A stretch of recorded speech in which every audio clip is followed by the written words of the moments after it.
నమస్తే, welcome to Disha TV. నిన్న కేంద్ర ప్రభుత్వం ప్రవేశపెట్టినటువంటి బడ్జెట్ చూసుకుంటే బీసీలకు అన్యాయం జరిగిందని, అదేవిధంగా గతంలో ఇచ్చినటువంటి ఏదైతే హామీ ఉందో బీసీలకు సంబంధించి కావచ్చు, అదేవిధంగా దేశంలో ఉన్నటువంటి కులగణన చేస్తామని చెప్పి కూడా వారు చెప్పడం జరిగింది. దాంట్లో నిన్న ఏదైతే కేంద్ర హోంశాఖ రిలీజ్ చేసినటువంటి గెజెట్లో క్వశ్చన్ నెంబర్ 12లో బీసీలకు సంబంధించినటువంటి ప్రస్తావన లేకపోవడంపై బీసీ సంఘాలన్నీ భగ్గుమంటా ఉన్నాయి. ఈరోజు బషీర్బాగ్ ప్రెస్ క్లబ్లో కూడా పెద్ద ఎత్తున ప్రెస్ మీట్ పెట్టడం జరిగింది.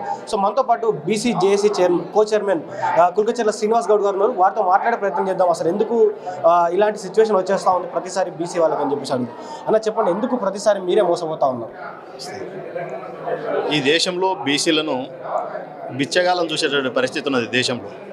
ఎందుకంటే బీజేపీ ప్రభుత్వం అధికారంలోకి వచ్చినప్పటి నుండి కూడా బీసీల మీద కక్ష కట్టినట్టే ప్రవర్తిస్తూ ఉన్నది.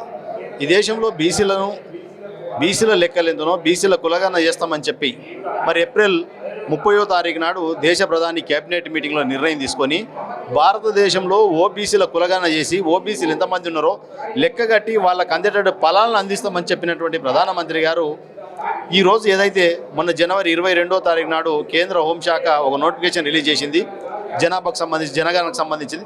ఆ జనగణనలో మొత్తము 13 కాలాలను తీసుకోవడం జరిగింది. ఆ 33 కాలమ్స్ తీసుకోవడం, 33 కాలమ్స్లో అనేక రకాలైనటువంటి కాలాలు ఉన్నాయి, కానీ ఓబీసీలకు సంబంధించిన కాలం లేదు.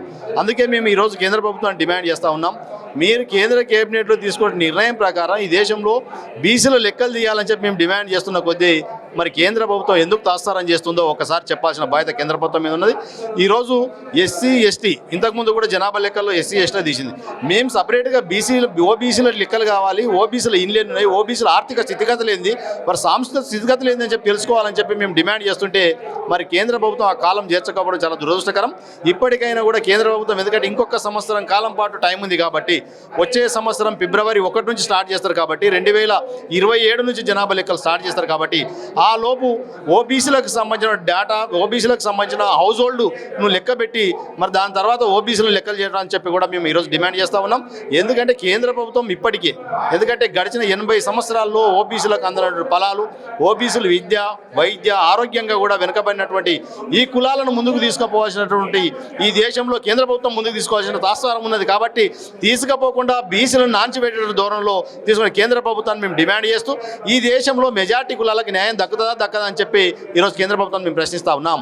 దేశ బడ్జెట్ చూసుకోండి, దేశ కులగణన చూసుకోండి, కేంద్రంలో ప్రత్యేక మంత్రిత్వ శాఖ అంటే కేంద్రంలో మంత్రిత్వ శాఖ లేదు, చట్టసభల్లో బీసీలకు రిజర్వేషన్లు కావాలంటే రిజర్వేషన్లు లేదు, బీసీలకు బడ్జెట్ లేదు.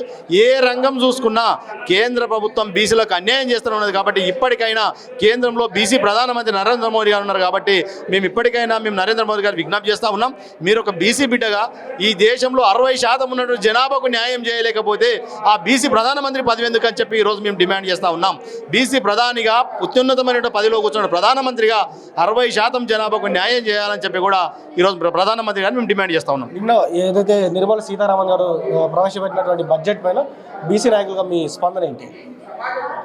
ఈరోజు దేశ బడ్జెట్లో బీసీల బడ్జెట్ చూస్తే నవ్వు వస్తుంది. ప్రతి సంవత్సరం బీసీల బడ్జెట్ మీద మాట్లాడుతుంటే మాకే కొంచెం సిగ్గు అనిపిస్తుంది. ఈ దేశంలో అసలు మేము ఉన్నామా లేదా, ఈ దేశంలో ఓబీసీలు ఉన్నారా లేదా అని చెప్పి మాకే అనిపిస్తున్నది. మరి దేశ జనాభాలో 60% జనాభా ఓబీసీలను పెట్టుకొని కనీసం దేశ జనాభాలో ఓబీసీలకు మీరు ఇచ్చిన బడ్జెట్ చూస్తే కనీసం చాయ్ బిస్కెట్స్ కూడా రావు. అటువంటి బడ్జెట్ ఇచ్చి ఎప్పుడు కూడా బీసీలను అవమానపరుస్తున్నటువంటి బడ్జెట్ ఈరోజు దేశ బడ్జెట్ అనేక రకాలుగా టూరిజంకి ఇస్తున్నది, విద్య, వైద్యం అన్ని ఇవ్వండి కాదంటలేం. కానీ దేశంలో దేశానికి వెన్నెముకలైన కులవృత్తులైనటువంటి ఓబీసీ కులాలకు బడ్జెట్ ఇవ్వకపోవడం, కులవృత్తులను అభివృద్ధి చెందించకపోవడానికి కారణం ఏందో అని చెప్పి ఈరోజు కేంద్ర ప్రభుత్వం డిమాండ్ చేస్తూ ఉన్నాం. ఎందుకంటే ఓబీసీ ఫైనాన్స్ కార్పొరేషన్ ఏదైతే ఉన్నదో 700 కోట్లు సిగ్గు అనిపిస్తుంది. దేశవ్యాప్తంగా 60% జనాభాకి 700 కోట్ల బీసీ కార్పొరేషన్కు. కాబట్టి ఈ విధంగా, ఎందుకంటే మా కుల వృత్తుల్లో ఉన్నటువంటి కొన్ని కులాలకు 250 కోట్లు, 200 ఇవి చాయ్ బిస్కెట్లు కూడా సరిపోయినటువంటి డబ్బులు ఇచ్చి బడ్జెట్ బీసీలను అవమానపరిచినటువంటి కేంద్ర ప్రభుత్వం తగిన మూల్యం చెల్లించుకోక తప్పదు. ఈ బీసీల బడ్జెట్ ఏదైతే కేంద్ర బడ్జెట్ ఉన్నదో ఆ బడ్జెట్ను రివ్యూ చేయాల్సిన బాధ్యత కేంద్ర ప్రభుత్వం మీద ఉన్నది. అత్యధిక జనాభా ఈ దేశంలో 60% ఉన్న జనాభాకు న్యాయం చేయాల్సిన బాధ్యత కేంద్ర ప్రభుత్వం మీద అని చెప్పి కూడా డిమాండ్ చేస్తాం. మనం మాట్లాడుకున్నట్లయితే ఇక్కడ కాంగ్రెస్ పార్టీ కూడా అప్పుడు కామారెడ్డి డిక్లరేషన్లో 42% ఇస్తా అని చెప్పింది. బీజేపీ పార్టీ కూడా మొన్నటువంటి బీహార్ ఎలక్షన్ టైంలో కూడా జనాభా చేస్తామని చెప్పింది. ఈ రెండు పార్టీలు కూడా మోసం చేసినప్పటికీ ప్రధాన ప్రతిపక్షమైనటువంటి బీఆర్ఎస్ పార్టీ కూడా మాట్లాడుకోవడం, శ్రీ పార్టీల వ్యవహారాన్ని ఎట్లా చూస్తారు?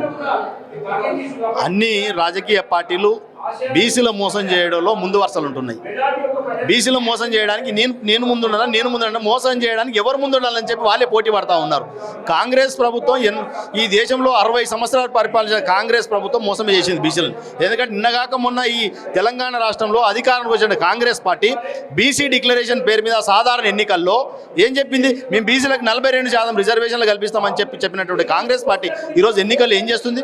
మొన్న సర్పంచ్ ఎన్నికల్లో బీసీలను గొంతు కోసి 17% రిజర్వేషన్లు కుదించారు. ఇప్పుడు మున్సిపల్ ఎన్నికలు జరుగుతుంటే మళ్ళీ మున్సిపల్ ఎన్నికల్లో కూడా బీసీల గొంతు కోసి బీసీలకు అన్యాయం చేస్తున్నటువంటి కాంగ్రెస్ ప్రభుత్వాన్ని ఈరోజు, ఎందుకంటే ఎక్కడ ఏ మున్సిపాలిటీకి పోయినా బీసీలు మొత్తుకుంటున్నారు. మీరు ఇచ్చినట్టు హామీ ఏమైంది? కాంగ్రెస్ ప్రభుత్వం మోసాలకు ముందు ఉండేటువంటి పార్టీ కాంగ్రెస్ పార్టీ ఈరోజు మోసం చేస్తూ తెలంగాణ రాష్ట్రంలో బీసీల మోసం చేస్తున్నట్టు మొదటి వరుస ఉన్న పార్టీ కాంగ్రెస్ పార్టీ. బీసీలకు రిజర్వేషన్లు ఇవ్వకుండా 42% రిజర్వేషన్ కూడా తొక్కి పెడుతున్న పార్టీ కాంగ్రెస్ పార్టీ. అందుకే ఈ మున్సిపల్ ఎన్నికల్లో కాంగ్రెస్ పార్టీని చిత్తుగా ఓడించాల్సిన బాధ్యత ఈరోజు బీసీల మీద ఉందని చెప్పి కూడా మేము విజ్ఞప్తి చేస్తా ఉన్నాం. రానున్నటువంటి రోజుల్లో మీ కార్యాచరణ ఏ విధంగా ఉండబోతా ఉంది? దానికి సంబంధించినటువంటి వివరాలు. ఈరోజు ఈ దేశంలో అయినా రాష్ట్రంలో అయినా బీసీలకు సంబంధించినటువంటి బడ్జెట్ అయినా సెన్సెస్ కానీ అనేకమైనటువంటి డిమాండ్ల మీద బీసీలకు అన్ని రాజకీయ పార్టీలు వ్యతిరేకంగా పనిచేస్తూ ఉన్నాయి. అధికారంలో ఉన్న పార్టీ బీసీలకు చేయాల్సిన డిమాండ్ల మీద చేయడం లేదు. ప్రతిపక్షంలో ఉన్నటువంటి పార్టీలు అడగాల్సినటువంటి ప్రధాన ప్రతిపక్ష పార్టీలు అడగకుండా నిర్లక్ష్యం చేస్తున్నటువంటి పార్టీలు అన్నీ కూడా బీసీలను మోసం చేస్తున్నటువంటి రాజకీయ పార్టీల భరతం పట్టడానికి ఈ దేశంలో కానీ రాష్ట్రంలో కానీ ప్రత్యేకంగా ఒక రాజకీయ పార్టీ రావాల్సిన ఆవశ్యకత ఏర్పడ్డది. బీసీల కోసం స్వతంత్రంగా ఒక రాజకీయ పార్టీ వచ్చే వరకు కూడా, ఎందుకంటే ఈరోజు బీసీ సంఘాలన్నీ కూడా సంయుక్తంగా ఒక యూనిట్గా ఏర్పడి ఈరోజు అన్ని ఆలోచన చేస్తూ ఉన్నాయి. ఈ రాష్ట్రంలో ఒక రాజకీయ పార్టీ వస్తేనే బీసీలకు అవకాశాలు ఉంటాయి. బీసీల బడ్జెట్ మీద కానీ, బీసీల రిజర్వేషన్ల మీద కానీ, చట్టసభలో రిజర్వేషన్లు కానీ, బీఫామ్లు ఇచ్చే కాడ మన వాళ్ళు ఉండాలని చెప్పి ఒక ఆలోచన చేస్తూ ఉన్నాయి. కాబట్టి అన్ని రాజకీయ పార్టీలను భరతం పట్టడానికి ప్రత్యేకంగా ఒక రాజకీయ పార్టీ రావాల్సిన ఆవశ్యకత ఉందని చెప్పి దానికోసం పోరాటం చేస్తూ ఉన్నాం. మున్సిపల్ ఎన్నికల్లో బీసీ చేసి పాత్ర ఏ విధంగా ఉండబోతా ఉంది?